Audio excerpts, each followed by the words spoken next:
Salut à vous mes frères et sœurs dans le glorieux nom de notre Seigneur Jésus-Christ. J'espère que vous allez bien, j'espère que tout se passe bien pour vous. En tout cas, moi je vais très bien par la grâce du Seigneur Jésus-Christ et c'est dans la joie que je me retrouve devant vous aujourd'hui pour partager un message très important.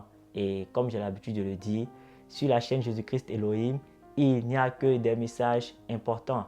Et après avoir fini de regarder celui que nous allons partager aujourd'hui, je vous invite à cliquer sur le logo de la chaîne qui se trouve juste en bas de la vidéo afin d'avoir accès à d'autres messages vidéo ainsi qu'à des messages audio.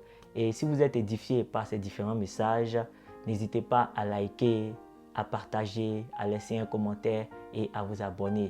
Cela va permettre à d'autres frères et sœurs de pouvoir voir nos vidéos et être édifiés. Et cela va permettre aussi à la chaîne de pouvoir évoluer. Alors aujourd'hui, nous allons attaquer la deuxième partie de notre message intitulé « Les 4 types de pardon qui influencent la vie des enfants de Dieu ».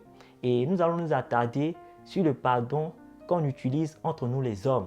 Le pardon a deux sens, c'est-à-dire pardonner le mal qu'on nous a fait ou être pardonné. Voilà, être pardonné pour le mal qu'on a fait à quelqu'un. Pardonner et être pardonné. Et nous allons parler de l'attitude après le pardon. C'est là que vous allez vous rendre compte que seul le pardon ne suffit pas. Lorsqu'un enfant de Dieu vous pardonne le mal que vous lui avez fait, ce que vous devez savoir, c'est que ce pardon ne sera pas complet.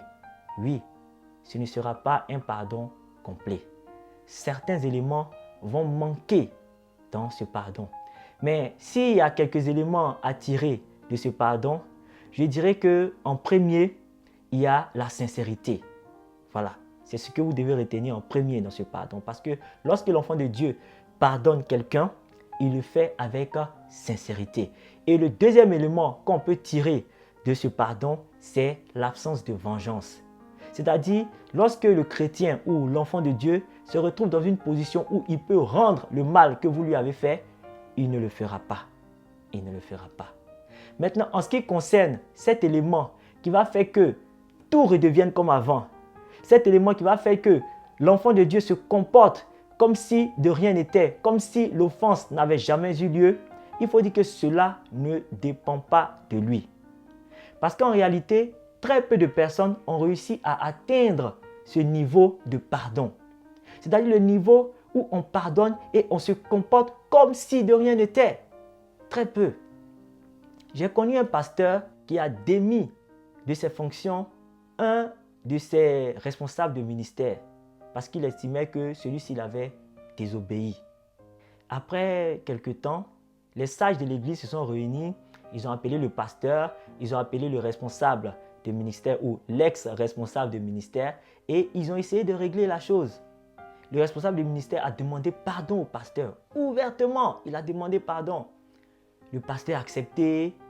Voilà, tout s'est réglé, tout était bien, ils ont ri, tout était fini. Maintenant, quelques jours après, on s'attendait au fait que le responsable du ministère soit rétabli dans ses fonctions, mais il n'en était rien. Des mois se sont écoulés, des années. Le responsable du ministère est resté là à errer dans l'église comme ça, sans fonction. C'est pour dire quoi? Le pasteur avait pardonné, mais l'attitude qui devait suivre ce pardon n'a pas suivi. Maintenant, mes frères, mes sœurs, la question que je dois vous poser en ce moment, c'est qu'est-ce que nous devons faire dans ce genre de circonstances? Qu'est-ce que nous devons faire? Eh bien, nous devons fléchir genoux. Oui, mes frères, mes sœurs, ne vous limitez pas au fait d'avoir été pardonné. Ne vous limitez pas au fait que vous avez pardonné. Non, quel que soit le sens du pardon, fléchissez genoux. Priez le Seigneur afin qu'il touche le cœur du concerné pour que celui-ci puisse avoir l'attitude qui suive après le pardon, après vous avoir pardonné, ou si c'est de vous qu'il s'agit, après avoir pardonné, priez le Seigneur afin que le Seigneur permette à ce que vous puissiez vous comporter comme si l'offense n'avait jamais eu lieu. C'est très important. Pourquoi? Parce que certains pardons sont restés comme ça dans les airs. Oui, certains pardons sont restés dans les airs. il y a eu toujours la distance, la méfiance. Il a pardonné, mais il est resté méfiant. Donc, priez le Seigneur après avoir été pardonné. Priez le Seigneur après avoir pardonné. J'ai donné un verset dans la première partie que je vous conseille d'aller regarder, où j'ai dit comme ça que dans Proverbe 21, le verset 1, il est dit là-bas que le cœur du roi est comme un simple courant d'eau entre les mains de l'Éternel. Il incline où il veut. Si le Seigneur incline le cœur du roi, ce n'est pas le cœur de son enfant qui ne va pas incliner. C'est pourquoi, après avoir été pardonné, prie le Seigneur afin que le Seigneur incline le cœur de celui qui a été offensé et qu'il expérimente avec toi ce véritable pardon et que vous puissiez aller au bout de ce processus de réconciliation que vous avez engagé.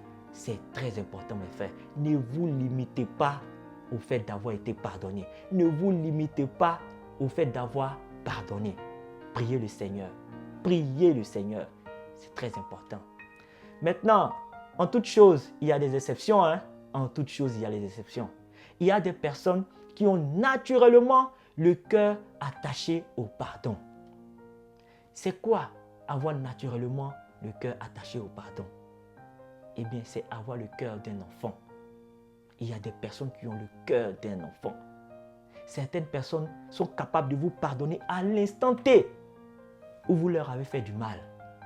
Ils sont capables de cela. Moi, j'en ai connu des personnes comme ça. Mais il n'y en avait pas beaucoup. Il n'y en avait pas beaucoup.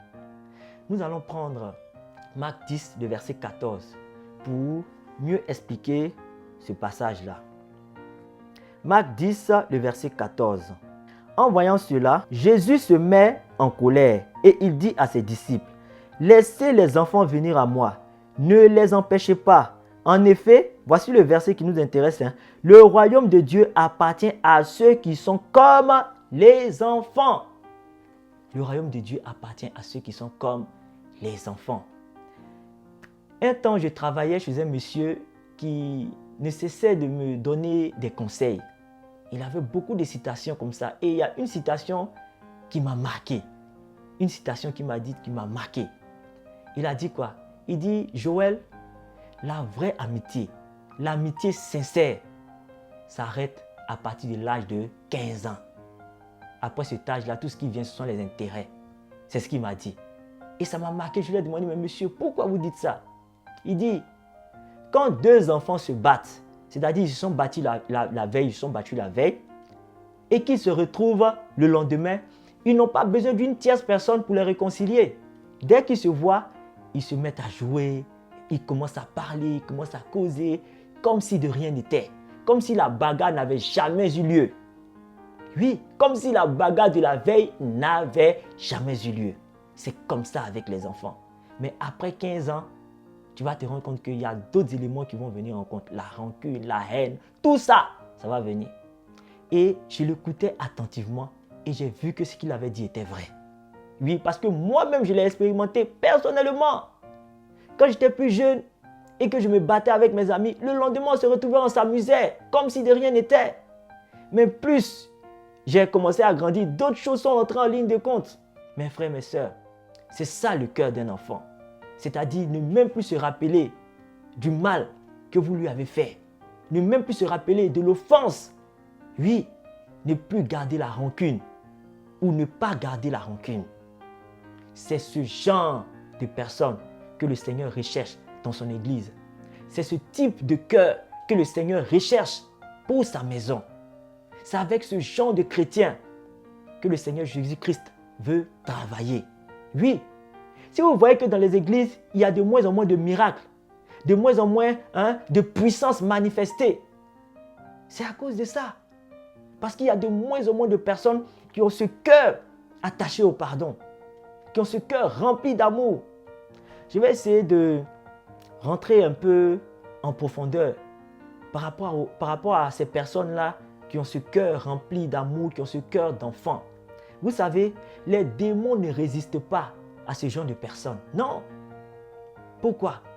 Parce qu'ils ont un cœur dépourvu de haine, ils ont un cœur dépourvu de rancune, ils ont un cœur dépourvu d'hypocrisie. ils ont le cœur rempli d'amour.